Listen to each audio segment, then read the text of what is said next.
चारों तरफ से घिर चुके चीन के लिए मुसीबतों पर मुसीबतों के पहाड़ टूटने लगे हैं। पड़ोसी देश नेपाल से चीन के लिए जो बुरी खबरें निकली थी वो अब पहाड़ बन चुकी हैं और पहाड़ बनने के बाद अब चीन के ऊपर टूटने लगी हैं। दरअसल चीन में जो एक नेपाल की कम्युनिस्ट पार्टी है उसके अंदर इन्फ्लुएंस बहुत है।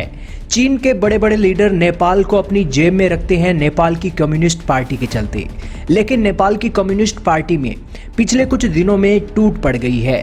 ये टूट इस वजह से पड़ी है क्योंकि केपी शर्मा ओली पीएम रह चुके हैं और इसी के साथ जो उनके विरोधी हैं, जो उन्हीं के ही पार्टी के हैं, नेपाल कम्युनिस्ट पार्टी के प्रचंडा कुमार,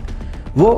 केपी शर्मा ओली के जो एक चीन के प्रति झुकाव है उसके खिलाफ हैं और इसी के चलते उन्होंने अपने बड़े बड़े मंचों पर भी केपी शर्मा ओली के खिलाफ बगावत के सुर भी छेड़ रखे थे। यही कारण है कि चाइना की एम्बेसडर हैं होई यानकी, जो कि एक महिला हैं, वो लगातार संपर्क में है नेपाल के prime minister KP Sharma Oli और इसी के साथ प्रचंडा जी के साथ, और लगातार सीक्रेट मीटिंग एक के बाद एक दोनों बड़े लीडरों के साथ हुई है। लेकिन हो यानकी बिल्कुल असफल रही हैं नेपाल कम्युनिस्ट पार्टी की टूट फूट की मरम्मत करने के लिए।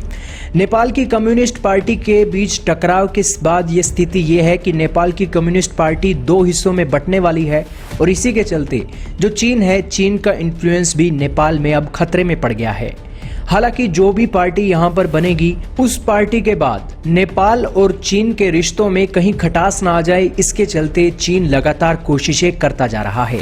और दोस्तों, आज हद तो ये हो गई कि नेपाल की एम्बेसडर से जब दाल नहीं गली तो इसी के चलते चीन अपने वाइस मिनिस्टर को भेज रहा है नेपाल के दौरे पर, ताकि नेपाल की कम्युनिस्ट पार्टी के अंदर जो टूट फूट हुई है उसकी मरम्मत की जा सके।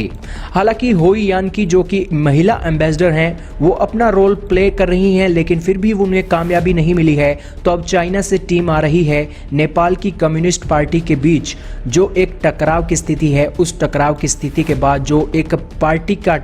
खंडन होने जा रहा है उस खंडन को रोकने के लिए। लेकिन दोस्तों, ये खंडन इतनी जबरदस्त है और दरार इतनी बड़ी है कि दोनों ही ओली और प्रचंडा पार्टी को तोड़ने पर बिल्कुल राजी हो गए हैं और यही कारण है कि केपी शर्मा ओली आज चीनी एम्बेसडर की बात नहीं सुन रहे हैं। लेकिन दोस्तों, चीन का प्रेशर और चीन का नेपाल की राजनीति के ऊपर कितना बड़ा दबदबा है इस बात से आप समझ सकते हैं कि चीन से डेलीगेशन आ रहा है नेपाल की कम्युनिस्ट पार्टी को टूटने से बचाने के लिए। खैर दोस्तों, इस एक इन्फ्लुएंस पर पूरी नज़र है भारत की भी और पूरी दुनिया की भी, लेकिन इन सब मामलों में भारत जहां एक तरफ है तो वहीं चाइना आज खुल्लम खुल्ला तरीके से नेपाल की राजनीति में दखल दे रहा है।